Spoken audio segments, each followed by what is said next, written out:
Asmadgurubhyo namaha. Namaste, everyone. My name is Sansdhitha Anand, and I'm a sophomore in Independence High School in Dallas, Texas.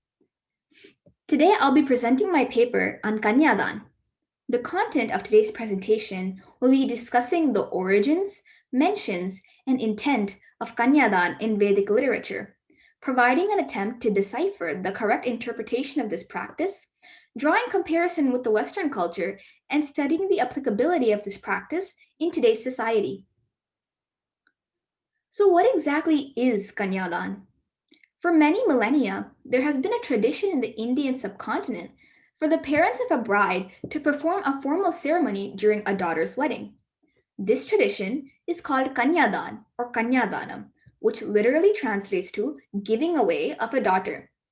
The parents consider it an extremely auspicious event and feel blessed to see their daughter being matched with a suitor who's accepted by the whole family and perform the process as part of a prayer for the continued happiness of the newlywed couple.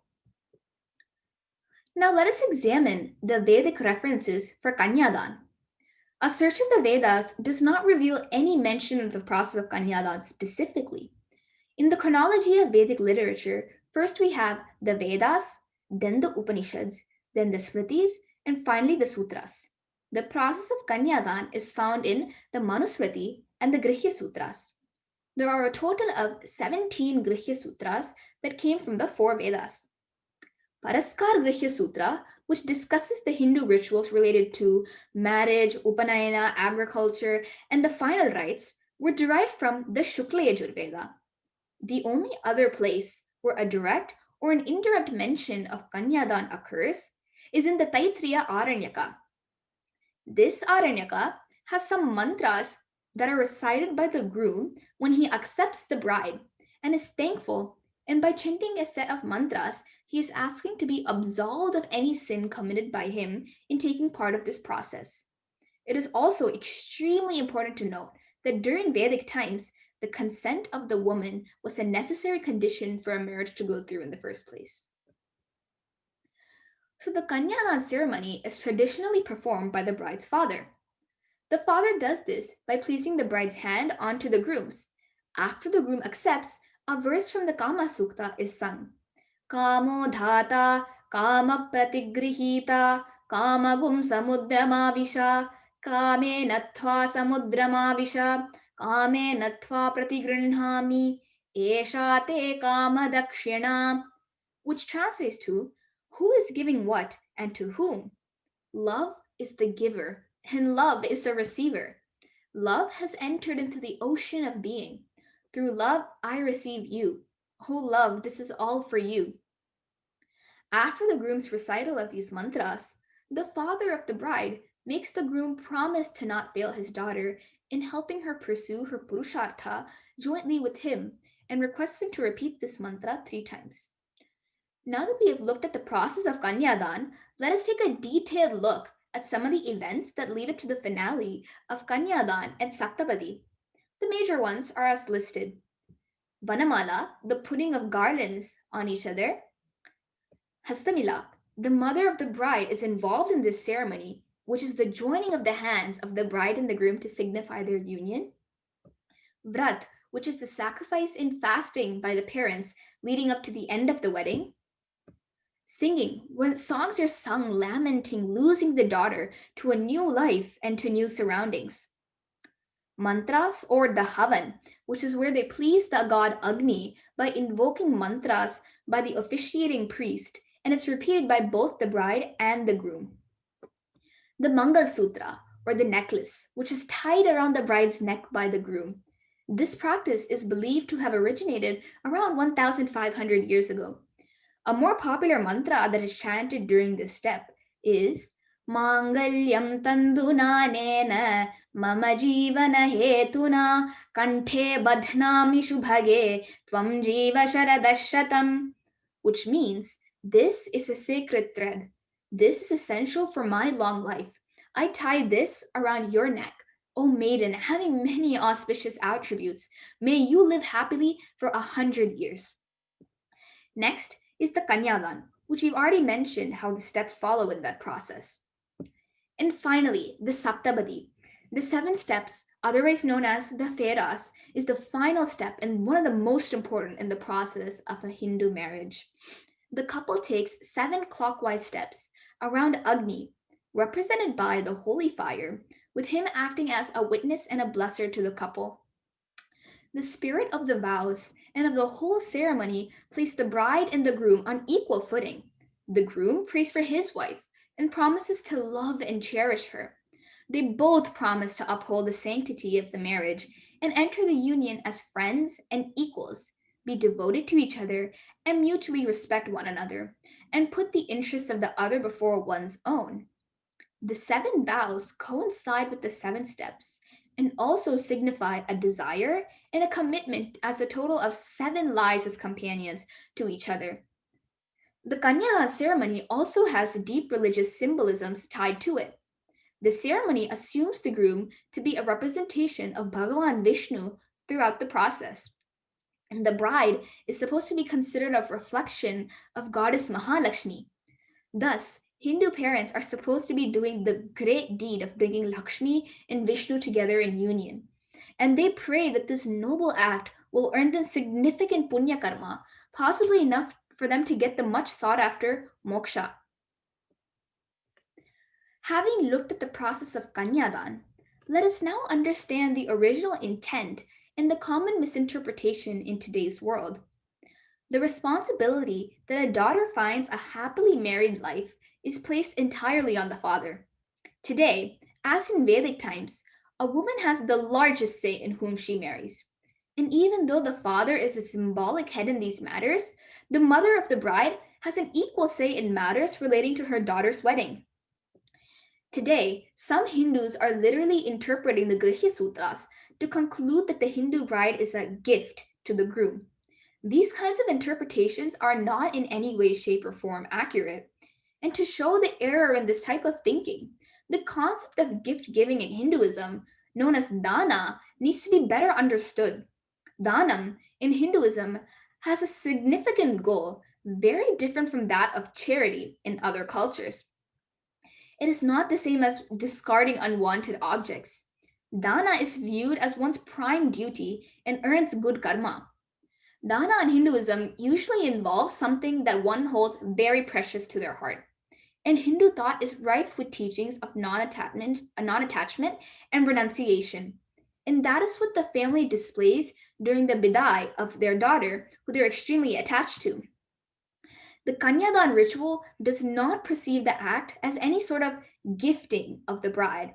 It is done with the intention of seeking blessings from the ruling deities. Showing concern for the daughter in taking extra care of their well being, since they're being considered more vulnerable in sons, and sacrificing all they have for their continued happiness, including going through rituals that have been believed to ensure a happy married life of the daughter, shows love, not male chauvinism, on part of the father. Some Hindu brides today are questioning the process of Kanyadan because they claim that the ritual that leads to patriarchy defines patrilocal residence and reduces a girl to the status of just a mere gift. Dr. Bharat Gupta calls the attacks on ancient Indian traditions like Kanyadan an imitative cloning of Euro-American notions of human rights and gender equality based on individualism and atheism and faith in a dubious welfare state. Kanyadan, or the giving away of a daughter during her wedding by her father, is not in the sense of giving a property. It has more to do with the parents giving their consent, hence blessings to the daughter, and asking the daughter to adopt the new family as her own. The father performs the symbolic but sacred deed of Kanyadan, which marks the occasion of her adopting her new home, which often was extremely far away from her native or her parents' home. If we consider the legal framework for Kanyadan in today's society, the Special Marriage Act of 1954 governs the marriages recognized under the Indian law. If a Hindu couple wants to perform their marriage by a civil ceremony, they can do so under the Special Marriage Act. It will be a marriage which will be governed not by the Hindu law, but by the Marriage Act, and the person opting for marriage under this law has to forego the personal Hindu law that would have applied if the wedding happened by Hindu customs.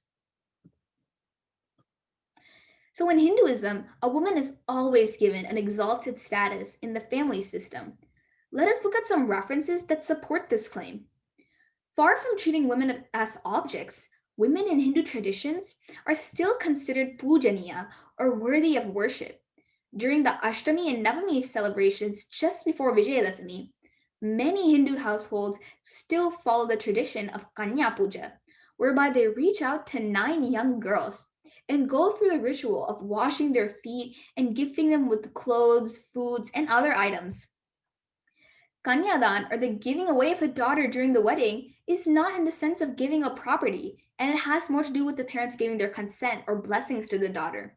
And there's evidence in the Vedas about the equal and sometimes even superior position of women in Hindu society. And here are a few quotations to support this claim. In Atharvana Veda 7.4.7.2, "O woman, you know everything. Please provide us strength of prosperity and wealth." Or in Rig Veda 10.85.26, "Enter your house as the household's mistress. May authority and speech ever be yours." And if you even see the Sanskrit word for owner of the house, it is grihni. Whereas if you see the Sanskrit word for resident of the man, for resident of the house, in the male term, it is called grahastha. So you would think that for a wife, you would call her grahastha, or the female version of resident of the house. Well, not only in our Hinduism and Sanskrit language do we think that women are equal to men, both being residents of the house. We believe that women are even superior. They're not only the resident, they are the grihni, they are the owner of the house. And similarly, in the language Tamil, you can see the word illal, which basically means the same thing, and it's synonymous to grihni. They both mean owner of the house, so superior even to that of grihastha. So let us now look at the Western world's historical treatment of women. And it is important to discuss this because Indian feminists tend to be influenced by Western attitudes. And Western attitudes are based on a lot of historically poor treatment of women in Western societies. This poor treatment is responsible for fueling the Western woman's suspicion and apprehension about any practice that even remotely has the appearance of inequality and male superiority. Women in Europe in the 18th century and 19th century were considered chattel, or a personal possession. The doctrines of criminal conversion and coverture were a legal principle that made the woman the property of man, and it was applicable in England till 1857. Ireland still had it in their books, their legal books, till 1981. And wives in England till that time could not sign in on any agreement. They couldn't travel on their own without their husband's permission. They could not serve on the jury. And they had no right to the share of the family income, even if they were the sole breadwinner. It all belonged to the husband. And the father in the family is the one who gave the rights of the chattel to the bridegroom. And you can even see the English word wedding itself. The root word of wedding is wed, which means to pledge, because the father would often pledge his daughter off to young men or older men for political, social, or economic favors, or just money in general. And the origin of wearing a veil in many Christian marriages itself was an extremely demeaning type of practice for fathers, and the men of the family would be scared that if their daughter was not conventionally attractive or good enough for the man in terms of their appearance, he may look at the woman's face and run off and call off the marriage, and the father would end up losing all of his money or his favors. So they would wear the veil to cover the woman's face or the bride's face until after the wedding was over, so the husband could not call off the wedding and the father would get their money. And since during those times divorce was taboo as well, they would end up selling their wives or bartering them off at auctions if they got bored or the wife was not useful to them anymore. They were treated as mere property, not even as human beings. So in summary, Kanyadan is one of the many steps in a Hindu wedding, and along with Saptabadis, constitutes the legal definition of a Hindu wedding in India. There are a lot of religious meanings and symbolisms associated with Kanyadan, as with most Hindu rituals, and as evidenced by a respectable position for the women of the house. The custom was never intended to treat the bride or the daughter as a possession of the father, let alone any other member of the bride's family.